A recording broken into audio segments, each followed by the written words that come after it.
하나님의 말씀 보겠습니다. 요한계시록 1장 1절부터 3절까지. 모니터 소리 일부러 줄이신 거예요. 조금만 좀 올려줘 보세요. 네.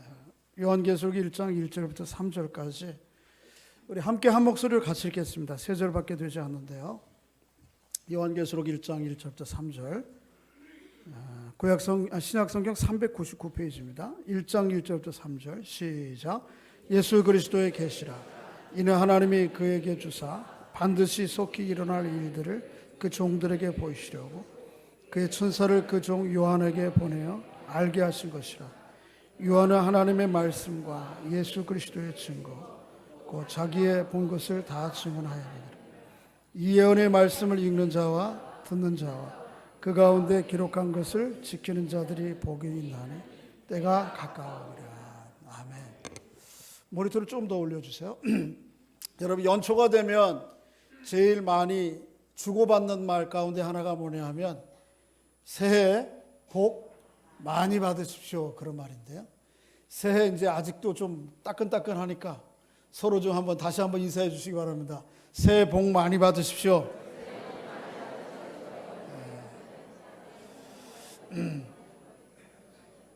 올해 제가 주일 예배를 통해서 요한계시록에 있는 말씀 중심으로 말씀 증거하려고 그러고요.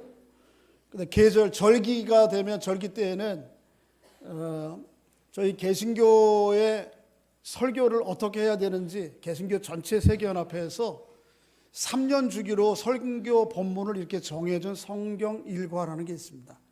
그 절기가 3년 주기로 A, B, C 그렇게 나눠지는데 A년에는 마태복음을 중심으로 복음서는, B년에는 마가복음, C년에는 뭘까요? 누가복음 그렇게 중심으로 하는데 올해가 C년의 해입니다. 그래서 절기는 누가복음 본문을 중심으로 말씀을 증거하고 그 다음에 절기가 아닌 평일 주일에는 요한계시록 본문을 중심으로 말씀을 증거하겠습니다. 그렇게 여러분 이해하면 좋겠고, 올해는 주일날 요한계시록 전체를 통해 주신 하나님의 뜻과 계시가 무엇인지 좀 아주 깊이 좀 배우는, 또 그걸 가지고 하나님 앞에 예배드리는 시간 되면 좋겠어요. 제가 지난 4일 동안 가서 기도하면서 성경을 오로지 뭐만 봤을까요? 요한계시록만. 그리고 성경도 요한계시록에 관한 책만 봤습니다. 자다가 이게 자는 건지 꿈꾸는 건지 모르는데 계속 요한계시록 이거를 머리에서 그리고 있어요. 그런 마음이 좀 여러분에게도 있으면 좋겠어. 그래서 일주일 올해 한 해 우리 교회 전체가 다 요한계시록에 담기는 하나님의 은혜가 무엇인지 좀 함께 나누는 시간 되면 좋겠습니다. 여러분, 요한계시록 하면 어떤 생각이 드세요?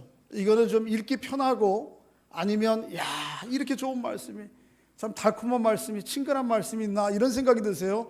야, 이거 조금 뭔지 이해가 안 되는데, 뭔가 두렵고 잘못 읽으면 큰일 날 것 같은데, 전자예요, 후자예요? 하여튼 읽어보신 분들이 별로 없으신가? 반응이 별로 없으신데 대부분 후자예요. 왜냐하면 이 요한계시록에 대해서 두려워해요. 겁나고 심판의 얘기도 많은 것 같고 또 알지 못할 표현들도 많고. 근데 사실은 요한계시록은 그런 책이 아닙니다. 요한계시록은 아주 우리를 믿는 사람들을, 교회를 소망 가운데 또 새로운 안목 가운데 우리의 눈을 열어주고, 그래서 하나님의 은혜 가운데 우리 개인과 또 민족과 또 세상 역사의 장래를 전망하고 바라보는 아주 소망이 넘치는 말씀입니다. 그래서 올 한 해도 이 요한계시록을 통해서 그런 은혜가 있으면 좋겠고요. 문제는 뭐냐 하면 요한계시록이 쓰여진 당시에 문학적 표현 기법이 있어요. 히브리 사람들이, 당시에 이스라엘 사람들이 쓰던 표현 기법들, 그거를 한마디로 얘기하면 묵시문학이라 그렇게 얘기할 수 있는데, 이 묵시문학이 뭔지를 잘 이해를 하면 그러면 요한계시록을 바라보는데 별로 어려움이 없을 것입니다. 시간에 가면서 조금씩 좀 소개하고 설명을 드리겠습니다. 오늘은 먼저 1장 1절부터 3절까지 요한계시록 전체의 표제가 되는 말씀이고 시작이 되는 말씀입니다.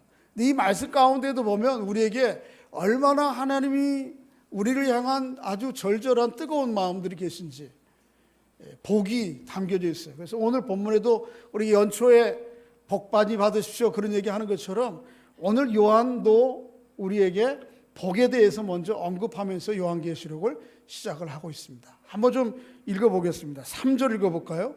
3절 시작. 이 예언의 말씀을 읽는 자와 듣는 자와 그 가운데 기록한 것을 지키는 자는 복이 있나니 때가 가까우니. 1장 초반부터 뭐에 대해서 얘기해요? 복에 대해서 얘기해요. 물론 그런데 이 복은 우리가 연초에 덕담을 주고받으면서 복 많이 받으십시오 하는 이 얘기와는 약간은 좀 관점이 다른 복인 것 같아요. 그런데 분명한 것은 복은 복이에요. 그러니까 요한계시록은 복에 대해서 얘기하고 있는 거예요. 우리 성도들이 누릴 복이 무엇인가? 성도들이 받을 복이 무엇인가? 우리가 생각하는 염두에 두고 있는 복 받으라 할 때에 주고받는 복과는 다른 것일 건데 약간은 어떤 것인지 오늘 그것을 먼저 살펴보기로 합니다. 첫째는 우리가 성경에서 요한이 얘기하는 복 받았다라고 하는 것은 예수 그리스도의 계시를 받은 사람이기 때문에 우리가 복되다 그러는 거예요. 안 놀래요? 여러분과 저는 예수 그리스도의 뭐를 받은 사람이라고요? 계시를 받았다.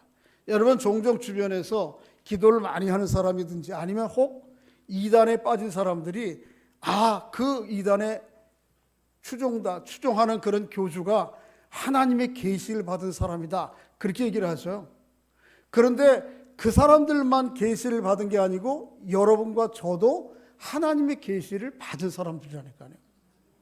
그러니까 여러분들 주변에 와서 혹 저 사람이 특별한 하나님의 계시를 받았다 그러면은 아주 정색을 하고 그러세요. 나도 받았는데 놀랄 거 없어. 이래가지고 쫓아갈 거 없어요. 그래? 나도 받은 지 오래야. 뭘 너만 받은 것처럼 그래. 여러분과 제가 예수 그리스도의 계시를 받은 사람입니다. 그래서 복되다 그러는 거예요. 별로 안 놀래. 저기 가서 산꼭대기에 가서 무슨 굴 파고 들어가 앉아 있어서 수염 기르고 말이에요. 이상한 행색을 하고 앉아 있어야 계시 받은 것처럼 생각되는데 그게 아니고 오늘 본문 1절에 보면 예수 그리스도의 계시가 천사는 누구에게? 요한에게, 요한은 누구에게? 우리에게 주어졌다라고 얘기를 합니다. 한번 1절을 다시 한번 읽어보세요. 1절 시작. 예수 그리스도의 계시라 이는 하나님이 그에게 주사 반드시 속히 일어날 일들을 그 종들에게 보이시려고 그 천사들을 그의 종 요한에게 보내어 알게 하신 것이라.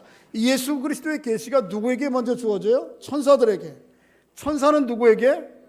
요한에게. 요한은 누구에게? 그의 종들에게. 그의 종들은 누구예요? 이 편지를 받고 있는 당시에 세상에 있는 모든 교회들, 시대를 초월해서 모든 교회를 이루고 있는 여러분과 저예요. 그러니까 이 예수 그리스도의 계시는 누구 특별한 사람이 받는 게 아니고 여러분과 제가 이 계시를 받은 사람들이에요. 할렐루야. 이 계시라고 하는 말은 뭐냐 하면 그 뜻 자체는 감추어져 있는 것을 드러나 보여주다라고 하는 뜻입니다. 하나님과 하나님의 진리와 구원의 계시가 감추어져 있어요. 그런데 이것은 하나님께서 열어서 보여주는 사람들만 보게 되고 믿게 되고 따르게 됩니다. 아무나 그렇게 되는 게 아니에요. 여러분, 이 사도행전에 보면 예수 그리스도를 소개하면서 사도 바울이 그렇게 얘기해요. 사람들이 다 예수 그리스도에 대해서 중구난방으로 이해를 하는 거예요. 예를 들면 이런 것이에요. 코끼리가 깜깜한 암흑 속에 있는데 코끼리 등을 만진 사람은 코끼리는 뭐와 같다 그럴까요? 벽, 그렇죠? 다리 만진 사람은 뭐 그럴 것 같아요? 큰 나무 같다 이렇게 얘기할 거예요. 다 달라요. 그런데 만일 거기에 스포트라이트로 빛을 딱 비춰주면 이런 모든 이야기들이 다 순식간에 다 사라지고 코끼리가 뭔지가 딱 보이는 거예요. 연극 공연할 때 스포트라이트를 저 뒤에서 저를 붙이면 뒤에는 깜깜하게 자막으로 안 보입니다만은 빛이 비춰지는 곳에 제가 보이는 것처럼 하나님과 하나님에 관한 계시는 성령께서 우리의 생각과 마음을 비춰주셔야만 보이는 거예요. 여러분이 예수 믿는 것은 이게 대단하고 별거 아닌 것 같지만 하나님께서 여러분의 생각과 마음을 비춰주셨기 때문에 하나님과 예수 그리스도가 어떤 분인지를 알고 믿고 따르는 거예요. 할렐루야. 이게 아무에게나 주어지는 것이 아니에요. 또 노력한다고 되는 것도 아니에요. 하나님과 하나님의 진리의 체계들을 내가 수고와 용맹정진하고 그 다음에 목욕제계하고 열심히 수행한다고 그 하나님을 알아요? 어떻게 알아요?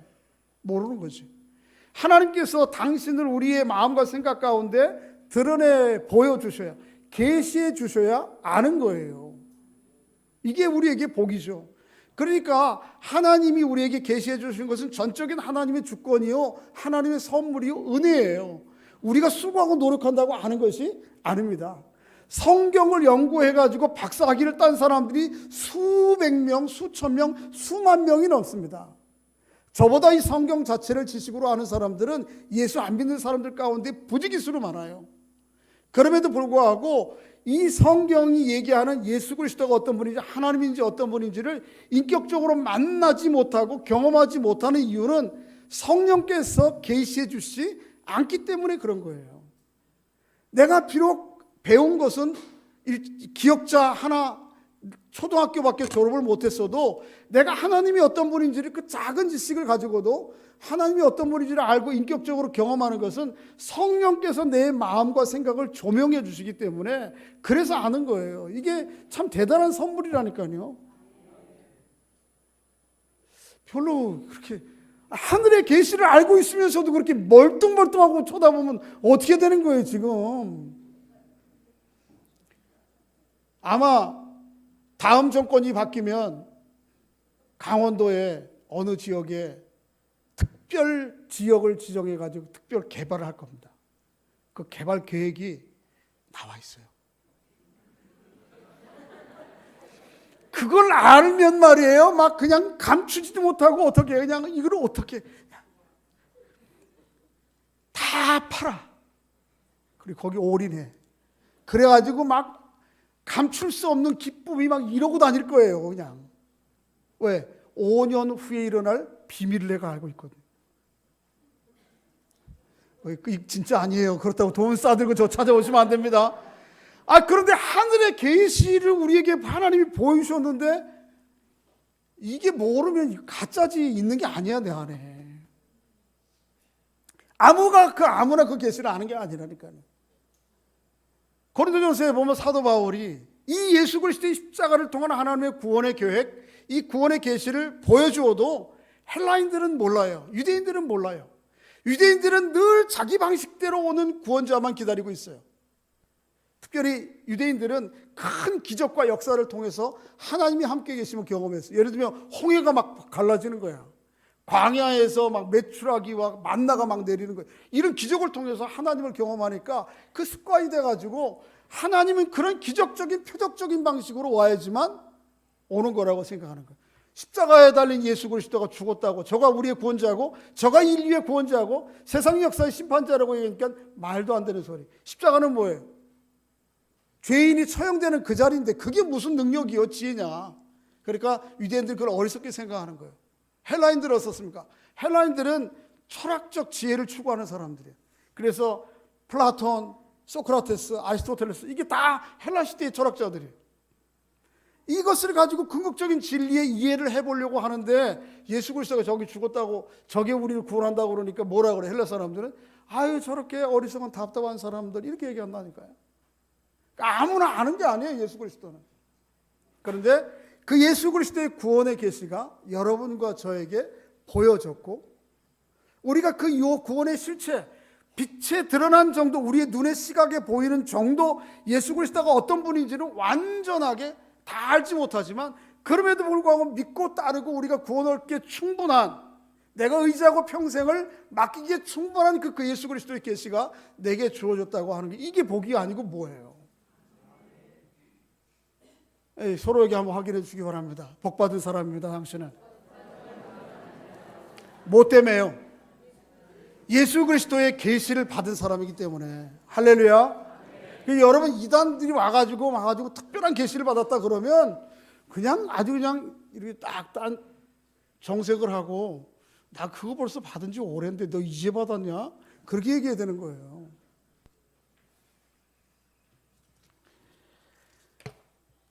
두 번째, 우리가 왜 복받은 사람이라 그러냐 하면 우리가 그 계시에 대해서 알고 받고 누리는 것뿐만 아니고 그 계시를 세상 사람들에게 증거하고 유통할 수 있는 자리에 세움을 받았기 때문에 우리가 복받은 사람이에요. 증거하는 자리로 증인의 삶을 살도록 우리가 부름을 받았기 때문에 복된 거예요. 자, 한번 본문을 읽어보십시다. 2절 읽어보겠습니다. 2절 시작. 요한은 하나님의 말씀과 예수 그리스도의 증거 곧 자기가 본 것을 다 증언하였다. 절 보십시오. 요한계시록이 누가 기록했어요? 사도 요한이. 어디에서 기록했는가 하면 1장 9절에 보면 밤모섬이라고 하는 곳에서 기록했어요. 여기 요한이 왜 밤모섬에 가 있냐 하면 예수 그리스도에 대한 복음의 진리를 증거하다가 사람들에게 잡혀서 핍박받고 유배당해서 밤모섬에 가 있는 거예요. 섬에 나오지 못하게 그의 자유를 구속하는 것이죠. 그 밤모섬에 유배 상태로 가 있는 요한이 자유가 있을 리 없고 윤택할 리 없고 그의 삶이 결코 유쾌할 리 없어요. 그럼에도 불구하고 요한은 편지를 쓰는 거예요. 편지를. 이 편지를 써서 자기 안에 온 하나님의 계시, 하나님의 구원의 진리들을 사람들에게, 교회들에게 알리기를 원하는 거예요. 그래서 편지를 듣고 이 편지를 쓰는 거예요. 근데 사도 바울은 이렇게 몸으로는 매여 있고 자유도 빼앗기고 때로는 어떻게 해요? 힘들고 어렵지만 그런 중에도 이 편지를 쓰면서 아주 감격 가운데 이걸 쓴다니까요. 이 감격 가운데 이 편지를 써서 이 편지를 유통한다고 하는 의미들을 어디에서 할 수 있는가 하면 그가 자신을 호칭하는 호칭을 통해서 할 수 있어요. 자, 다시 한번 읽어보세요. 요한은 하나님의 말씀과 예수 그리스도의 증거 곧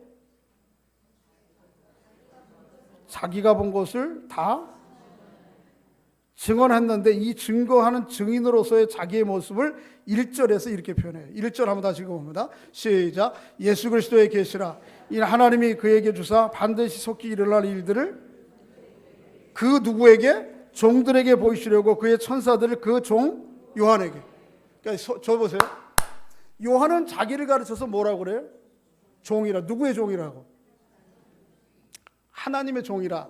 다른 말로 얘기하면 예수 그리스도의 종이라 그러는 거예요. 근데 이 종이라고 하는 표현 가운데 사도 요한이 이 사명을 감당하는 것이 얼마나 감격스러운 것인가 하는 것을 알 수가 있어요. 종하면 기분이 좋아요, 안 좋아요? 내가 종이다 그러면. 이 종은 우리의 일반적인 관점으로 인식되는 종은 아주 낮고 천하고 그래서 주인의 명령에 따라서 무조건 순복해야 되고 또 낮은 자리에서 그저 시키면 수동적으로 일을 해야 되는 그런 위치의 종으로만 생각해요. 물론 그런 의미 있어요. 사도 요한이 내가 그리스도의 종이라 얘기할 때는 그리스도께서 맡겨진 일들을 내가 최선을 다해서 책임과 사명을 가지고 감당해야 되겠다라고 하는 그런 의미에서의 자기를 종이라 얘기하는 거예요. 이것은 그런 뜻만 있는 게 아니에요. 당시에 로마 시대에는 클라이언트와 파트론이라고 하는 제도가 있었어요. 파트론은 주인이고 클라이언트는 그에게 예속되어 있는 종이에요. 근데 파트론과 클라이언트 관계는 우리가 생각하는 의미에 그렇게 비인격적으로 밑에 사람들을 대하거나 아니면 굴욕적으로 자기 처신을 해야 되는 종이 아니에요. 이 종은 어떤 종이냐 하면 주인의 전권을 가지고 주인이 맡겨진 일들을 누군가에게 가서 대행하는 사람이에요. 그러니까 내가 훌륭한 멋진 사람, 파트론의 클라이언트가 됐다, 종이 되었다라고 하는 거는 또 다른 이쪽으로 보면 되게 영광스러운 거예요. 이 사람들이 나를 함부로 못 대. 나를 대하면은 누구에 대한 처사예요? 나를 보내신 주인에 대한 반응이기 때문에. 그래서 예수님께서 비유 가운데도 보면 먼 나라에 타국에 간 사람들이 맡긴 종들에게 맡긴 일들을 계수하기 위해서 종들을 보내죠. 그 종들이 함부로 취급해서는 안 되는 이유예요. 그 종들을 함부로 취급하면 보낸 누구를 취급하는 거예요? 그렇게? 주인을 취급하는 거예요. 그러니까 여기 이 종은 대단한 명예와 자부심과 용기를 가지고 가는 거예요. 그런 의미에서의 종이에요. 그러니까 내가 예수 그리스도의 종이다 그러면 이게 굴력적인 용어가 아니에요. 얼마나 대단한 용기를 또 명예와 자부심과 권한이 주어졌는지 몰란다. 이게 내게 주어진 거예요, 우리에게. 내가 예수 그리스도의 종으로. 여러분, 예수 그리스도의 종으로서 주님에 맡겨진 복음의 사명들을 감당하는, 증거하고 또 증언하는 일들은 그렇게 영광스럽고 감사한 일입니다. 그 자리에 우리가 세워진 것 때문에 우리가 복된 거예요. 할렐루야. 종종 교회에서 일하는 사람들을 뭐라 그래요? 예수 그리스도의 종이라고 그러시죠? 근데 저만이 아니고 뭐예요? 여러분들도 다 그리스도의 종이. 오늘 본문에도 보면 사도 요한이 자기를 가르쳐서도 종이라고 그러고 이 계시를 자기를 통해서 받을 사람들을 가르쳐서 뭐라 그래요? 종들이라고 그래요. 그러니까 여러분도 다 뭐예요? 저나 예수 그리스도의 종이에요. 한번 서로에게 확인해 주시기 바랍니다. 당신은 뭐 날 보고 해야지, 서로 좀 얼굴을 좀 보고 얘기해야지. 당신은 예수 그리스도의 종입니다. 할렐루야. 그래서 예수 그리스도가 주신 사명을 순종하고 감당해야 될 사명이 있는 것과 함께 동시에 세상 앞에서는 너무 영광스러운 자리로 가는 거예요. 모습으로 가는 거예요. 보통 이제 교회 일하는 사람들을 가르쳐서 종이라 그래요. 그래서 어느 장로님이 기도하실 때에 주의 종님을 축복해 주시고 주의 종님과 함께 해주시고 그렇게 기도도 하는데, 여러분, 종하고 님은 같이 붙일 수 있는 것이 아니에요. 종에게는 뭐가 더 가까워요? 어울려요? 놈이 가까워요. 종놈, 그럼 가까운데 종님은 별로 안 어울려요. 그렇다고 기도하실 때 장로님이 주의 종놈 홍순설 목사를 그러면 안 됩니다. 여러분들이 그러면 안 되고. 근데 뭘 얘기하는가 하면요, 이 종이라고 하는 것이 결코 굴력적인 비굴한 자리가 아니라는 것입니다. 얼마나 영광스러운 자리인지 몰라요. 그렇지만 사명은 어떤 마음으로 해야 돼요? 마치 주인의 명령을 무조건 죽을 때까지 따라야 되는 그 사명 가지고 감당하는 거예요. 그렇지만 갈 때는 얼마나 영광과 명예를 가지고 하는 건지 모른다고. 이 사명을 받은 사람이 여러분과 저예요. 이게 감사한 거죠. 사람의 가치는 그가 얼마나 많은 것을, 무엇을 소유했느냐, 이것에 따라서도 그 사람의 가치가 결정이 되는데, 어떻게 무엇을 유통하느냐에 따라서 그 사람의 가치가 결정이 돼요. 지난주에 남미의 마약왕, 5년 동안 피해 숨어 다니다가 잡힌 마약왕이 잡혔어요. 그 사람은 마약을 운반을 한번 하면, 유통을 하면 상상할 수 없는 돈을 만집니다. 여러분도 그런 면에 좀 일확천금에 관심 있으시면 저한테 좀 알려주세요. 제가 그럼 좀 연결해 드릴 수도 있어요. 홍콩에서 뭐 비닐봉지 하나만 잘 들고 오시면 여러분 평생 먹고 살 거 제가 보장할 수 있어요. 그런 사람들 많단 말이에요. 아무리 돈이 된다고 해서 그런 거 유통하면 그 사람 복되다 그래요? 아니에요. 그래서 아무리 배운 것도 없고 돈도 안 되는 것임에도 불구하고 정말 소중한 것을 누군가에게서부터 누군가에게 전달해 주면 이게 복된 인생이에요. 여러분과 제가 받은 예수 그리스도를 세상 가운데 입술로 증거하는 게 증언이고요, 삶으로 증명하는 게 증거예요. 이걸 우리에게 부름을 받았다니까, 이를 위해서. 그러니까 이게 감사하네요. 다시 한번 서로에게 축복해 주시면, 당신은 상상할 수 복받은 사람입니다. 말만 그렇게 하지 말고 진짜 그렇게 인식해야 돼요. 세 번째, 요한이 우리를 복되다 하는 이유는 뭐냐면, 우리가 예배하는 자로 부름을 받았기 때문에 우리를 복되다 그래요. 목사님, 성경을 읽어봐도 거기 예배 이런 거 아무것도 없는 것 같은데요? 아니, 있습니다. 3절에 있습니다. 한번 읽어보세요. 3절 시작. 이 예언의 말씀을 읽는 자와 듣는 자와 그 가운데 기록한 것을 때가 가까움이라. 거기에 사람에 대한 표현이 세 가지가 나오죠. 읽는 자, 듣는 자, 그 가운데서 기록된 것을 지키는 자. 그런데 이제 별 보세요. 이 말씀을 이 요한계시록에 쓰여진 원어 헬라어로 보면 읽는 자라고 하는 말에는 단수로 되어 있습니다. 그래서 번역이 이 말씀을 읽는 자, 잘된 번역이에요. 여기까지는. 근데 그 다음부터 번역이 잘못됐어요. 듣는 자 이렇게 하면 안 돼요. 듣는 자들 그렇게 해야 돼요. 복수로 되어 있고 그 가운데 기록된 것을 지키는 자가 아니고 지키는 자들 복수로 되어 있습니다. 이게 어떤 상황 가운데에서 이야기하는 건가? 이런 거예요. 당시에 초대교회가 예배를 드릴 때에 어떤 사람이 하나님의 말씀을 꺼내서 한 사람이 읽습니다. 이게 읽는 자예요. 그리고 듣는 자와 지켜 행하려고 하는 사람들은 앉아있는 회중이에요. 그게 얼마가 됐든. 예수님께서도 공생애를 시작하실 때 나사렛에서 회당에 가셔서 이사야의 두루마기를 피셔서 읽으셨어요. 그게 뭐예요? 읽는 자예요.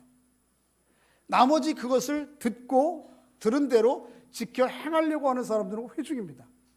그러니까 이 요한계시록 1장 3절은 예배의 상황 가운데에서 주어진 말씀이에요. 예배 가운데. 그러니까 요한계시록은 초대교회 성도들이 예배로 모일 때에 누군가가 처음부터 끝까지 낭송하는 책이에요. 1장 3절이 또 2장 15절 16절에 똑같이 반복돼. 아니 12장 22장 맨 끝에. 그러니까 요한계시록의 시작과 끝에 이 정황이 읽는 자와 듣는 자와 지키는 자에 대한 표현이 똑같이 나와요. 여러분 설교를 많이 들으셔 아시죠?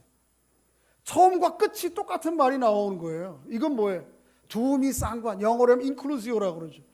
그것을 통해서 이 요한계시록 전체가 어떤 정황 가운데 우리에게 주어졌는가 하는 것을 보여주는 거예요. 뭐예요? 이 예배 본문은 요한계시록은 예배할 때에 성도들이 읽는 예배책이에요. 예배책. 뿐만 아니고 이 요한계시록 안에는 예배가 얼마나 많이 나오는지 몰라요.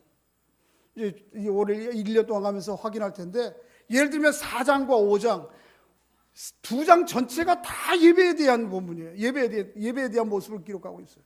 7장, 11장, 14장, 15장, 19장 다 예배예요. 거기에서 예배에 대해서 잠시 언급하는 게 아니고요. 거의 대부분의 분량을 가지고 예배에 대해서. 그것도 어떤 예배냐 하면 4장과 5장 대부분의 그 요한계시록에 나오는 예배는 천상의 예배예요. 오늘 이 지상교회의 예배의 모습이 아니고 천상교회의 모습. 얼마나 장엄한지 몰라요. 거기에 예수 믿는 사람들 각 나라와 족속과 방언에서 다 나온 예수 믿고 예수 신옷 입고 나온 사람들, 천사들, 신적 존재들이 다 모여서 이 예배 찬송이 얼마나 우렁차고 대단한지 많은 폭포 소리가 나는 것처럼. 여러분 큰 폭포 밑에 가면 여러분 소리가 얘기하는 게 들려요, 안 들려요? 그것과는 비교할 수 없는 그런 많은 물소리가 나는 것 같은 엄청난 장엄한 예배의 모습이 4장, 5장, 7장, 11장, 14장, 15장, 19장이 계속돼요. 뭐예요? 요한계시록은 예배의 책이에요. 예배의 책. 그런데 이 말씀을 제가 오늘 선포하고 이게 읽는 거잖아요. 여러분이 듣잖아요. 들은 여러분과 제가 지켜 행하려고 힘쓰는 이것 자체가 복된 거예요. 그 예배하는 것 자체가 복된 거잖아요. 아무나 하나님 예배합니까? 아무나 예배 못합니다. 하나님께서 어떤 분이 자기를 계시해 주신 그 사람만 하나님을 예배할 수 있어요. 예배 자리에는 누구나 나올 수 있을지 모르지만 진정 예배하는 것은 하나님이 어떤 분이신지를 아는 사람만 예배할 수 있기 때문에 그 예배의 자리로 부름을 받았다고 하는 것이 얼마나 영광스러운 거예요. 이제 시간이 가면서 설명을 하겠습니다만은 4장에서는 특히 요한이 창조주 하나님을 찬양해요. 하나님께서 지었기 때문에 세상이 있다. 창조주 하나님. 5장에 가면은 어린 양 되신 예수 그리스도로 말미암은 구속의 은혜에 대해서 예배해요. 그런가 하면 14장 15장에 보면 이 세상이 우리를 예배하지 못하게 하는 많은 악한 세력들의 무리와 상황들이 있지만 그런 가운데서도 우리가 예배할 수 있게 하시고 승리케 하시는 하나님의 주권자 되시는 심판자 되시는 세상의 통치자 되시는 세상 역사의 마지막 종결자가 되시는 그 주님을 찬양해요. 요한계시록은 이거에 좀 더 강조점이 있어요. 그래 창조주 하나님, 구속주 하나님, 심판주 하나님에 대해서 예배해요. 오늘 본문에도 모든 하나님을 예배할 수 있지만 특별히 어떤 하나님을 예배할지에 대한 암시가 주어져 있어요. 그게 3절이에요. 한번 다시 한번 읽어보세요. 3절 시작. 이 예언의 말씀을 읽는 자와 듣는 자와 그 가운데 기록한 것을 지키는 자들이 보기한 날이 뭐가 가까웠다? 그러니까 모든 하나님의 성품과 하나님의 하신 일에 대해서 노래하고 찬양하지만 특별히 이 세상 역사를 종결하실 때가 가까운 하나님의 완성의 때를 이루실 이 주님에 대해서 집중하고 예배하고 있어요. 이게 요한계시록에 보여주는 거예요. 여러분, 이미 여러분의 모습이, 우리 교회 모습이 요한계시록의 모습의 관점에서 보면 천상교회에 하나님을 예배하는 그 자리에 있다고 하는 사실을 믿으시기를 주의 이름으로 축복합니다. 요한계시록의 특징 중에 하나가 뭐냐 하면 묵시문학이라는데, 묵시문학이 뭐냐 하면 시간과 공간적인 초월이 있어요.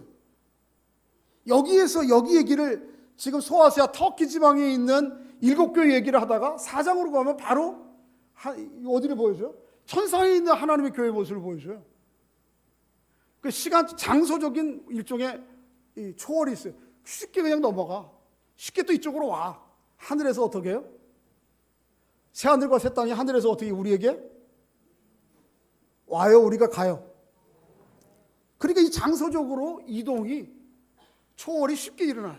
시간적으로도 그래요. 시간적으로도. 오늘 우리가 지금 여기 예배하지만 요한계시록은 이미 주님 안에서 완성될 교회의 모습, 완성될 신자의 나의 개인적인 모습을 미리 보여줘요. 우리 성도들은 비록 이 땅의 시간과 공간의 제약 속에 살지만 이 묵시문학적인 하나님 나라의 관점으로 나와 세상을 보며 사는 사람들이 돼야 되는 거예요.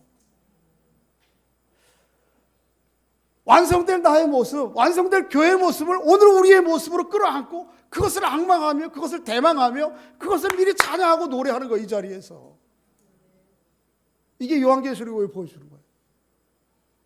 저는 한국교회, 오늘 아침에도 밥 먹으면서 그런 얘기 했어요. 제 아내가 어제 무슨 유튜브를 듣고 나서 어느 교회 목사님이 한국교회 부정적인 면들에 대해서 좀 비판적으로 말씀하시는 게 좀 거슬렸다고. 이걸 예수 믿지 않는 사람들이 이 소식을 들으면, 이야기를 들으면 한국교회 다 부정적으로 볼 거 아니냐고 절 들으라고 하는 것 같아요. 그러니까 당신은 강단에 올라와 설교할 때 교회 부정적인 얘기 하지 말라고 그런 얘기 하는 것 같은데 맞아요. 그래요. 지난 주간에도 우리 한국교회 어느 한 지도자들이 말도 안 되는 사회적 윤리와 상식선에 비추어 봐도 말도 안 되는 짓거리를 하는, 그것 때문에 우리의 마음이 아파요. 교회의 모습이 아파요. 그것 때문에 여러분 낙심하고 절망하면 성경에 보여주는 예수 그리스도의 계시가 뭔지를 못 보는 거예요. 맞아요. 지상에 있는 어느 교회도 완전한 교회 없어요. 잘못한 것에 대해서 회개하고 돌이켜야 돼요. 그럼에도 불구하고 지상교회는 끝나지 않아요. 하나님의 영광스러운 교회가 우리 앞에 예비되어 있고 준비되어 있고 약속되어 있고 그것을 약속하고 준비하시는 주님께서 그 완성의 때를 가지고 오신다니까요. 우리에게. 그걸 바라보면서 우리는 때로는 우리의 현실의 아픔과 고통 가운데에도 낙심과 절망의 상황 가운데에서도 그 자리에서 예배할 수 있는 거예요. 왜? 그날이 분명히 내게 오거든. 분명히 그 교회가 하나님의 완성된 교회 모습이 우리에게 올 것이거든요. 그러니까 우리가 우리의 잘못의 허물과 연약함에 대해서 얘기할 거는 해야 되지만 그러면서 낙심하고 절망하지 않아야 될 것은 하나님의 구원의 때가 가까운다니까. 오늘 3절의 말씀이 그거예요.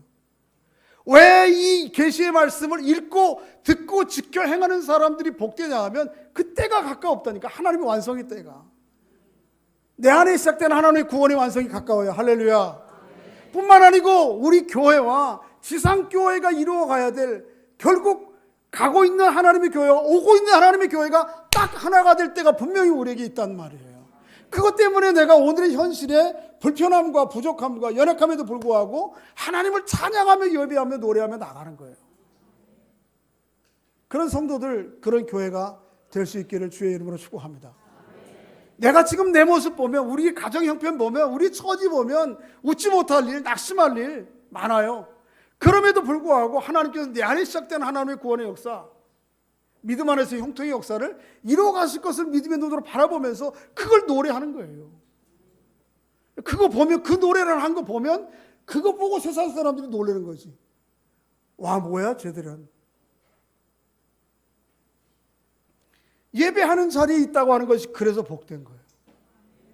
그래서 여러분, 이 자리가 이 물리적으로 시간적으로 보면 1시간 별거 아닌 것 같고 뭐 좀 남루하고 별 것도 없어요. 장식 뭐 해놨지만 이게 뭐 그렇대요. 대통령 초대받은 자리에 비하면 아무것도 아니지.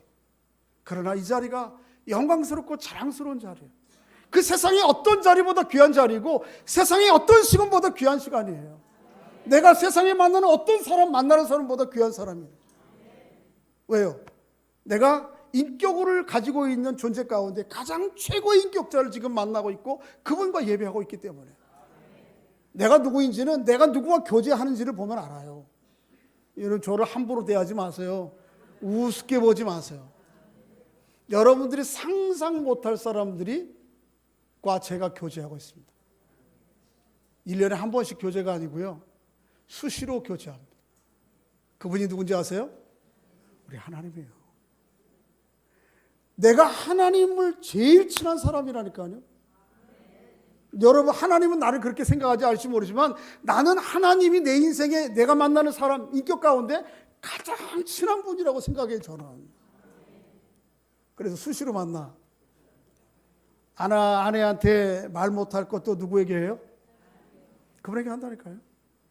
저기 친한 친구가 있거든요. 근데 친한 친구에게도 말 못할 것이 있더라고요. 내놓지 못할 상황이 있더라고요. 그럼에도 불구하고 누구에게는 해요? 이분한테는 해요, 제가. 이분은 그 시도 때도 없이. 예. 근데 우리 가까이 있는 아무리 사랑하는 사람들도요, 시도 때도 없이 나를 사랑하지는 않아. 자다가 막 깨워요, 집사람이. 왜 깨우냐 그랬더니 숨을 쉬래. 무호흡증이 있다고. 여기서는 쉼이 있는데 코에서 숨을 안 쉰다. 그럼 넘어가면 어떻게 할까? 그래도 그냥 작게 내버려둬야지 왜 깨우냐고. 사람은 아무리 사랑해도 그 사랑이 상대에게 늘 유효하지 않아요. 그런데 하나님은 그렇지 않아요. 그러니까 이분과 내가 제일 사귀고 있다니까. 그게 뭐예요? 그 주님과의 사귐의 가장 공적이고 시간 공간적으로 만들어놓은 예배, 그 자리가 어디예요? 예배의 자리거든요. 예배. 내가 얼마나 복된 거예요. 그래서 한번 좀 서로에게 축복해 주시기 바랍니다. 당신은 하나님을 예배하는 사람입니다. 할렐루야. 이것보다 복된 거 없는 거예요. 세상에 어느 식당에 산의 진미를 먹어봐요. 원천교회 식당만큼 맛있겠나? 예배의 자리가 그래서 귀한 거예요. 주님과의 교제의 시간에서. 이제 말씀 맺겠습니다. 요한계시록은 결코 어렵고 힘든 이야기가 아닙니다.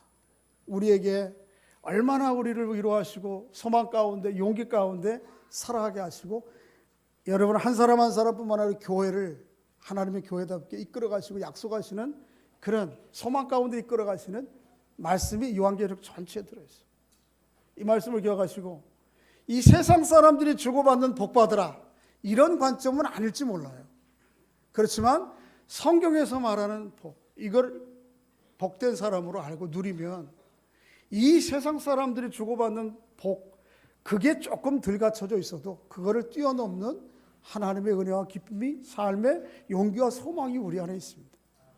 그렇게 복된 자로 살아가는 여러분과 제가 될 수 있기를 주의 이름으로 축복합니다. 한번 마지막 정리하고 마치겠습니다. 서로에게 확인해 주세요. 당신은 계시받은 사람입니다. 어떤 계시요? 하나님이 어떤 분인지, 구원자가 어떤 분인지 아시는 계시받은 사람. 두 번째, 당신은 그 계시를 세상에 증거하고 증언할 사람입니다. 감사하죠?